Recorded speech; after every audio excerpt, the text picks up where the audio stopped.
can you be a scaled media company without being allied with a distribution system of some kind, whether that is YouTube or whether that's I do not think so AT&T. anymore. I mean, you and I grew up when it was content was king, and now the scale of a Netflix or of a Facebook is so necessary.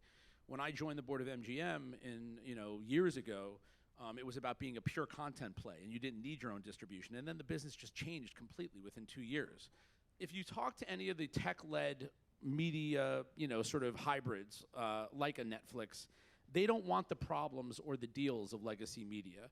One of the reasons that Netflix has been able to survive and succeed has been that they have no background in a bad cable distribution deal. They have no advertisers to speak to.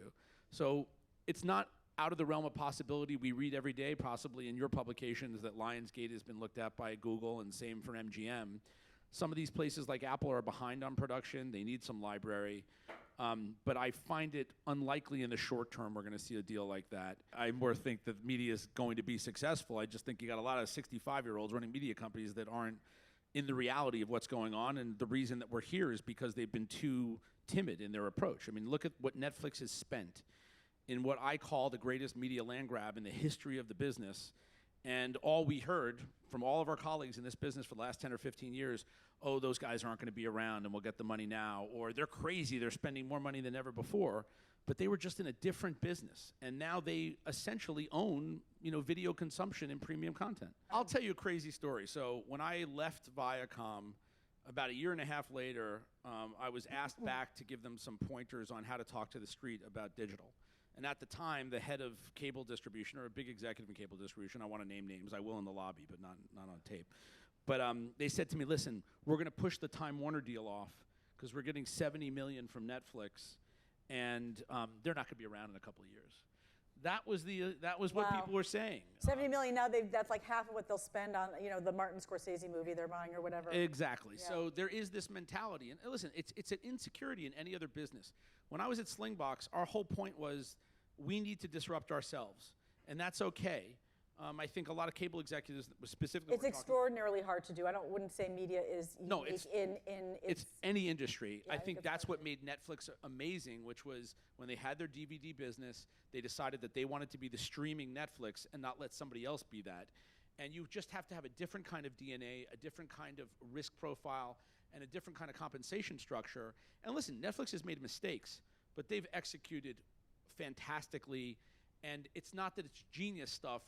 It's that everybody else was so conservative. And I think one of the things I laugh about all the time is that they put their strategy and their research out on the internet. Just give me a prediction. In 3 to 5 years, is Hollywood going to be essentially run and owned by the tech companies? When it was time to make money and time to market your service in a world of fierce competition, the media people weren't so stupid. So there's no mistake as to why Apple and Amazon and everybody else are creating content. But ultimately, I think it is a distribution world, and the distribution is on different platforms, and you'll see Facebook and YouTube and Netflix maybe bought. I don't even know if we talk about music service. I want to just through a couple of things here. Right. It's very hard to stay in an independent media company or an independent media service going forward.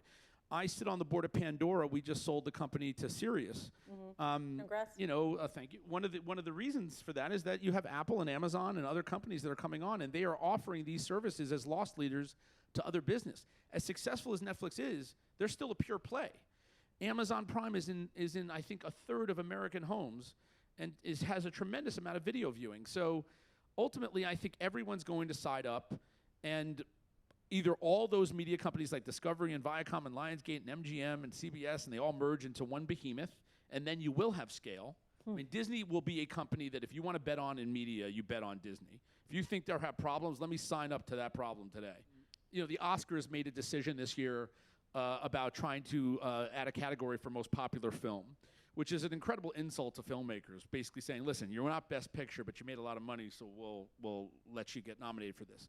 They rescinded. It was a pretty stupid decision. They rescinded the decision. But I'd like to see the Oscars change in such a way where there are categories for comedy, drama, thriller, sci-fi, and every single one of those movies that get nominated for that category also go into a massive Best Picture category. And that way you're not insulting or talking down to the filmmakers, but you're also having the Best Picture category be bigger, and I think that's an important point. I'd also like to see films that are made just for OTT, and we'll talk about this in the next panel, available to be for an Oscar even without a theater run. While I understand the arguments about it, ultimately the art form is the art form, and where you watch it, I think, is less material, even though I still love going to the movie theater, but I understand the reasons behind it. Finally, if you're an entertainment company, you're in the business of minutes, and you get your minutes by all sorts of entertainment. So when I walk into my sister's house and I see my nieces and nephew, they're in a room playing Fortnite or Minecraft. And that doesn't mean that you just have to make movies about those things. If you're going to be a full-service media company, you have to look at the clock that is your audience and where are they spending their minutes every day.